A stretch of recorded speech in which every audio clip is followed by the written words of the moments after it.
Coming up this week in Motor Week, Richard Hammond puts on his snowshoes to celebrate the 50th birthday of an off-roading granddaddy in Sweden.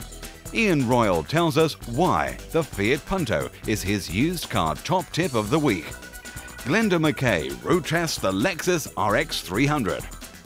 And Richard Hammond puts the Astra Coupe head-to-head with the Toyota Celica.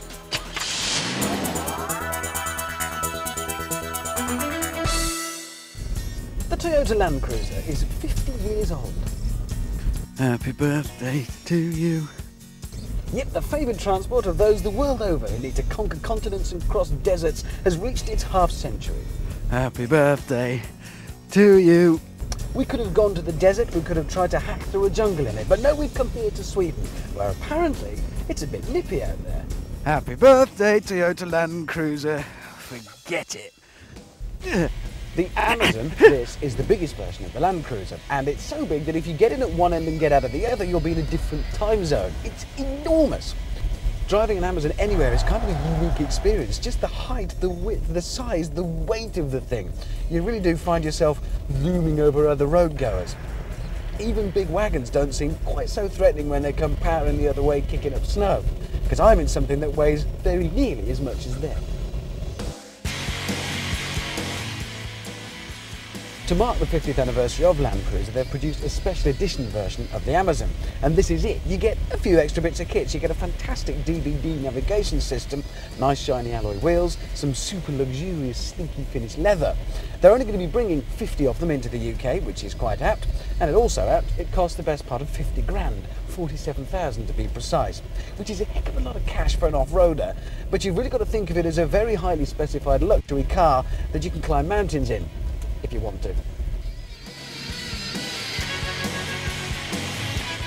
The Swedish have a fantastic approach to driving on snow, and it goes something like this. Snow? What snow? They just take no notice. About 120 kilometers an hour, you can see this far. It's mad. But I guess it's for 4 or 5 months of the year, your entire world looks like a Christmas cake. You're going to get used to it.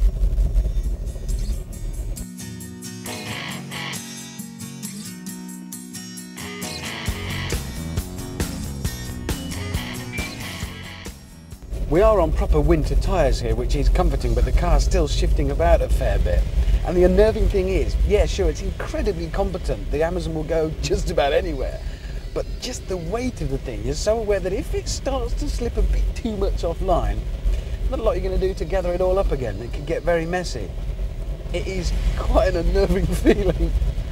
I'm not going to tell the Swedes, but I'm actually a bit frightened.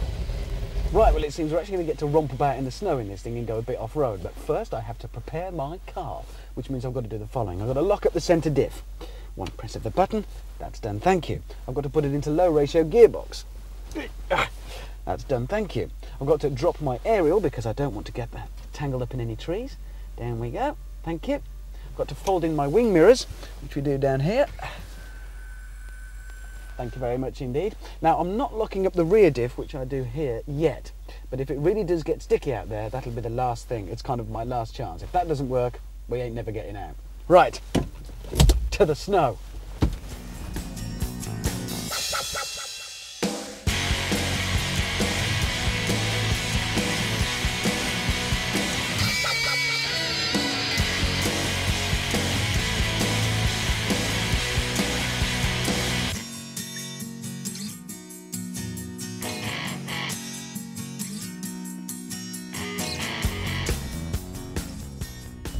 This is a great lesson in winter driving for somebody who only ever experiences about this much snow and everything's dragged to a halt. Mind you, I can't believe I haven't binned it yet. I'm just so anxious that I don't get into the wrong rut when you're driving kind of off-road on snow and start drifting towards the ditch, because it is nigh on impossible to pull the thing off the trajectory it's decided it wants to be on. And I do not want to end up in the ditch. Please. Right, excellent, perfect. Just what I wanted. That's just to demonstrate how a perfectly straight track can lead you into terrible trouble. I was reading the map. It's rather embarrassing, but it's all right because there is a technique. I know what to do. You kind of and you find your telephone and you call for help. How very embarrassing.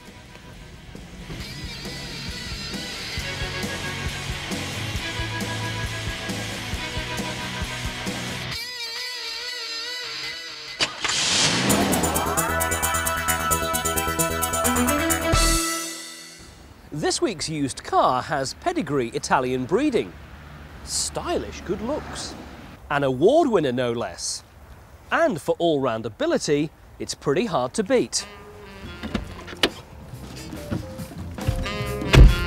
It's Fiat's Punto, a car that's great for nipping around town, is surprisingly roomy for a small car, and also can be picked up pretty cheaply.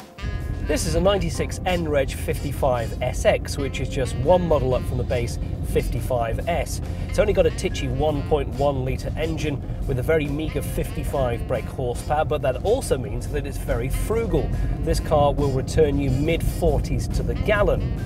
And that means it's cheap to insure too. This is just Group 3.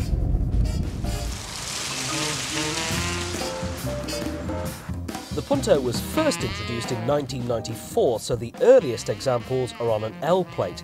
This ran through till late 1999 when the Punto had a minor facelift, along with a new range of engines.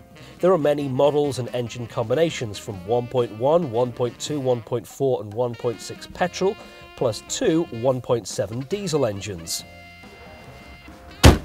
Now this 55 SX 1.1 does get a few bits and bobs on it, like central locking, electric front windows, front fog lights, it gets a rev counter and map lights as well, to save you fumbling about in the dark when taking your girlfriend home. So what goes wrong on the Punto? Well, not much. It's got a galvanised body, so it shouldn't rust. Many started out life as hire cars, so make sure it looks tidy all round and there are no bumps and scrapes on the bumpers. This car has done 43,000 miles and cost from a dealer £3,000. New, it was £8,500. If £3,000's too much, well, we've seen early Puntos for less than £2,000. A 95 55S 3-door with only 30,000 miles we saw for £1,900. Fancy a bit more oomph under the bonnet? Well, a 1.2 75 ELX 5-door with average mileage can be yours for £3,000. Boy racers on the lookout for a Punto go for the 1.4 GT with 126 brake horsepower. Pay £3,500 for an L-Reg through to nearly £7,000 for a T-plate. So, our verdict on the Fiat Punto? Well, we can find very little to fault it on. It's got a good ride, plenty of space, and it's a car that sells itself very easily. Trawl through the classified ads if you fancy one, and if you find one that appeals to you, make sure that you're sharp, because these things sell quickly. So that's this week's used car tip, the Fiat Punto.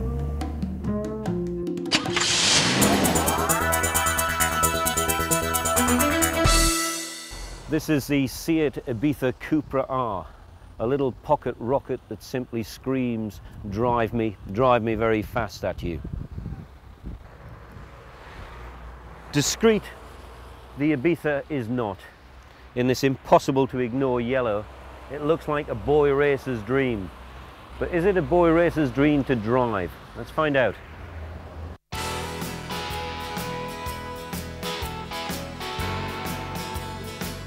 Driving the Cupra is a bit like driving a cross between a rally car and a go-kart, which actually is hardly surprising as the Cupra was developed by Seat's successful rally division. Seat have got big plans to become the Spanish equivalent of Alfa Romeo, and that's a tall order. But they've underlined their intent by poaching Alfa's legendary design boss, Walter de Silva, to make Seats look the part. And you have to say he's done the business with the Ibiza. It's very sporty, but in a subtle type of way, colour apart that is. Inside the Ibiza, it's a clever little mix of the standard cabin, which is a pretty smart affair anyway, with lots of nice little sporty touches, starting with the very, very sporty steering wheel. I like it, it's got good grip, it's perfectly placed. Crucial ingredient for a fast little hot hatch. Love the gear lever, chrome topped, matches the colour coordination with the drilled metal pedals. Add in some nice little chrome touches around it and white back dials, and you have all the ingredients for a hot hatch. Oh, I nearly forgot the most important element, the engine. And what a cracker. It's a 1.8 20 valve turbocharged 180 brake horsepower number. For the facts and figures brigade, it does 0 to 62 in the impressive time of 7.1 seconds and all the way up to 140 miles an hour if you really want to lose your license. I like the seats as well. They're very supportive, half leather sports seats, which suit the rest of the image of the car. It's all quality materials inside the Ibiza, and that's hardly surprising because of course they're all Volkswagen parts. That means the Ibiza is also very reliable and safe, but hey, let's face it, you won't be buying the Ibiza Cupra for reliability.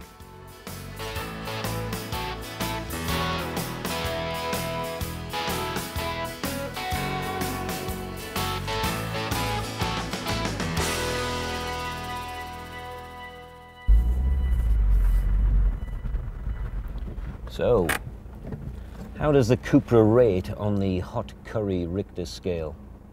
Well, it won't burn your tongue, but I would say it would leave a very, very warm and pleasant glow inside. It's pretty warm. But the best thing of all is its price. $13,995 buys you an awful lot of hot hatch.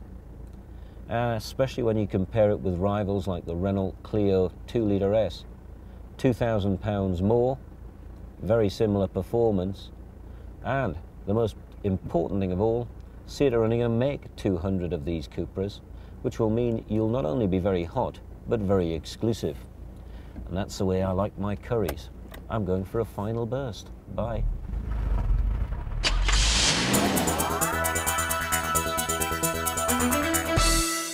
After the break, the Astra Coupe and Toyota Celica go head-to-head on Motor Week.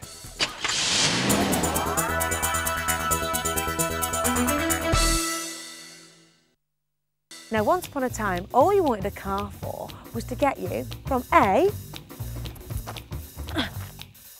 to B. And then you wanted them to go faster. And then you wanted them to go off-road. And now it seems that you want them to look as if they can go off-road without even actually doing it. And that means the SUV vehicle, or the sports utility vehicle, an off-road rugged look, but with a performance that's best suited to the road. This is the latest SUV to hit the UK market. It's the Lexus RX300, and before I give it a drive, I best find my trainers. The American version of this vehicle has been available for about 2 years now and is the best-selling Lexus and the best-selling SUV in the whole of the USA. It's now available in Europe with revised suspension and braking to cope with our more demanding driving conditions. And it can be yours for between £28,000 to £32,000, depending on which model you go for.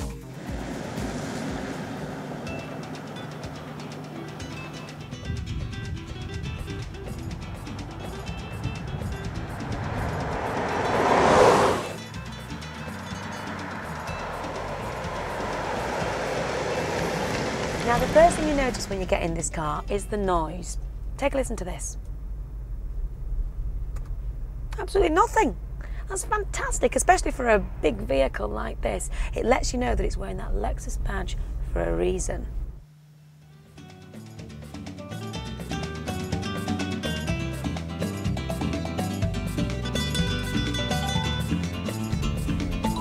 Another thing that Lexus are renowned for is offering a high level of spec for standard. This is the SE model, and let's take a look at what it's got. It's got these lovely 8-point adjustable leather electric seats. We've got alloy wheels, air conditioning, automatic transmission. We've got cruise control. We like the satellite navigation system, although that is an extra. We've got a 6-stack CD player. We've got a whole host of gadgetry under that bonnet to keep you going in a straight line.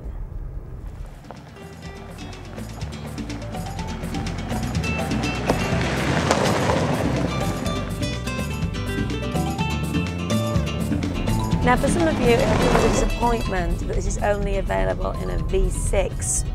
It certainly hasn't got as much grunt as the Cherokee's V8, but it's very smooth. And on the school run, it'll give you better fuel economy.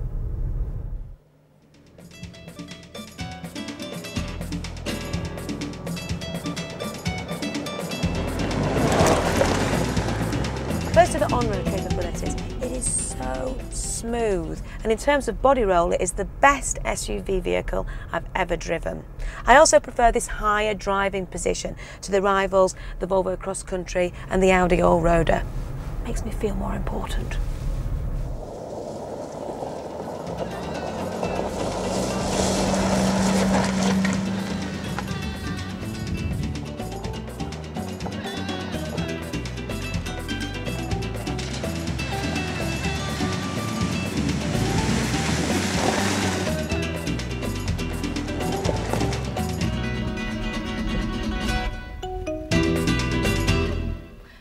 And now for the off-road bit. Well, the scenery around here is really pretty rugged, but as for the road that Lexus actually want us to drive on, well, you're more likely to see Clint Eastwood and the Magnificent Seven than any serious off-road action.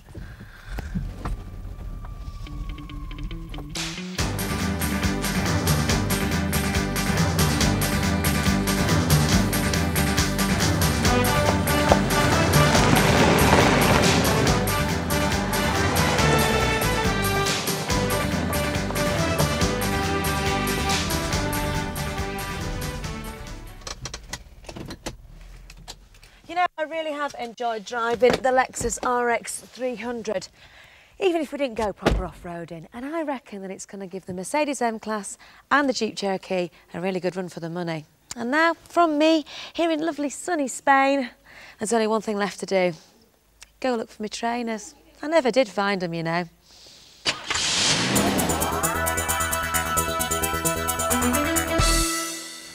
Right, now this long, low, that's a coupe. That's definitely a coupe. This one, now this, you see, that's a hatchback. No, I think that's a coupe. No, it's a hatch. No, it's definitely a... Oh! It is a bit borderline though, isn't it? A coupe or hatch. More of that later. This though is the new blown version of the Astra coupe from Vauxhall. 2-litre engine, best part of 190 brake horsepower and a turbo. That we'll test it against, obviously a coupe, the Celica from Toyota, also with 190 brake horsepower. Two new pepped up versions of coupes that have been out for a while.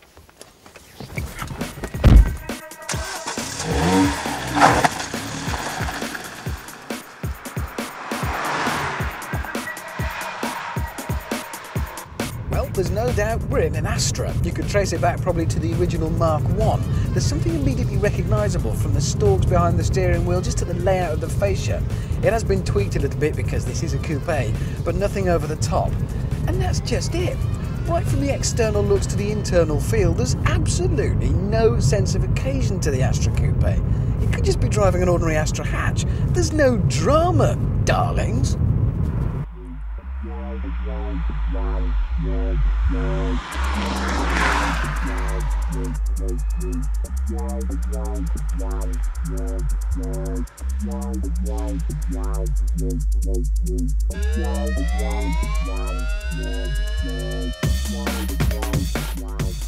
One old friend familiar to all drivers of even vaguely warm Astras of the past is torque steer. As soon as you pull away, the wheel is wrestling in your hands as the thing tries to climb a tree on alternative sides of the road.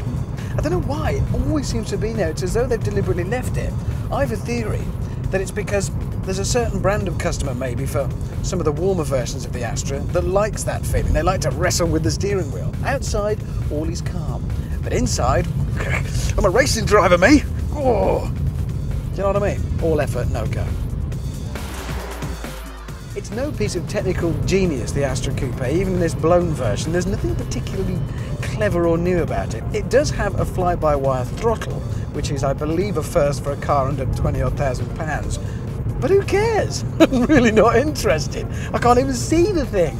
I'm going to tell people. I've got fly-by-wire throttle, you know. I'm not bothered.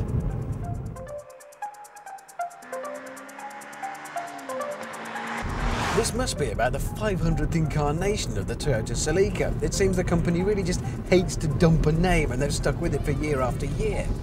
And for two cars that are supposedly in the same class, this and the Astra couldn't be more different.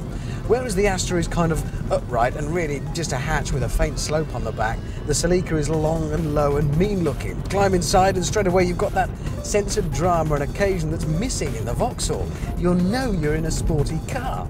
set off though, and at first you might think there's a bit of a disappointment here because this engine has been set up at low revs. It's pretty much a shopping car, but then at about 6,000 revs it changes onto a different cam profile which completely changes the whole character of the engine. It's a VVTi, so no turbo, but boy is this a boost for power. In fact, whereas the power delivery in the Astra, despite the turbo, is fairly level and flat, in this it's nothing, nothing, nothing, and then all of it at about 6,000 revs. It goes completely berserk. I'll demonstrate. You can even hear it in the noise. 5, 5.5, 6, just coming up to 6. Now, it all happens.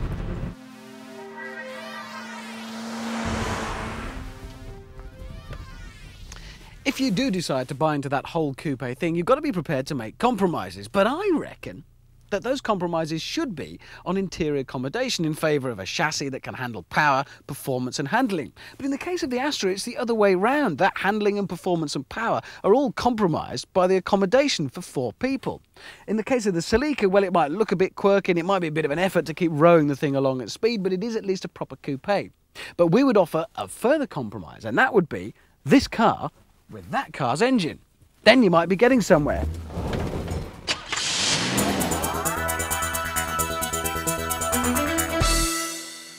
Join us next week as Richard Hammond takes to the track for a Lotus special. Ian Royal's bargain used car is the Mitsubishi Shogun. Clinton McKay tries out the sporty BMW M Coupe. And Ken Gibson puts on his best bib and tucker for a ride in the stately Bentley. We'll see you next week.